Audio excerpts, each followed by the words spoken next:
Had a very constructive conversation. We talked about Iraq, we talked about the need for a new way forward in Iraq, and we talked about the need to work together on this important subject. We also talked about other key issues.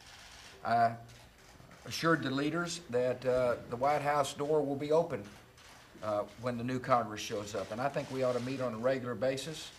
I believe there's consensus toward that, and the reason you meet on a regular basis is so that the American people can know that we're working hard to find common ground.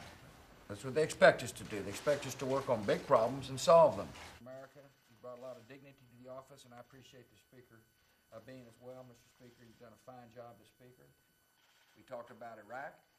We talked about the need for a new way forward in Iraq, and we talked about the need to work together on this important subject. Oh, over here, please. Thank you. Oh, all right. We talked about the responsible transition of our troops out of Iraq. That was a recommendation of the Iraq Study Group.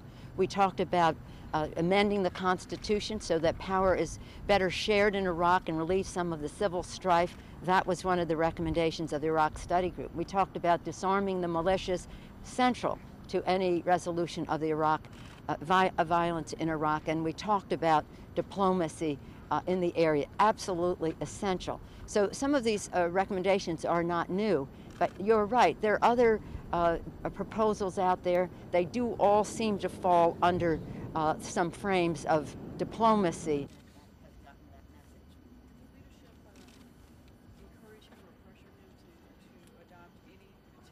This situation cannot be resolved by military forces alone. And I know that is uncomfortable for a lot of people both in and out of uniform who were raised on the concepts of destroying a certain portion of the enemy's forces and declaring victory. This conflict will take all efforts in governments, economic development, and transition working together.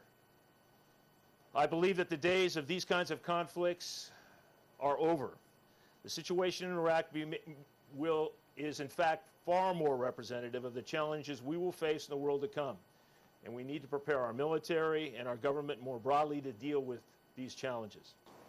At some point, Iraqis have to decide if they want peace. They have to decide that the future of their children is more important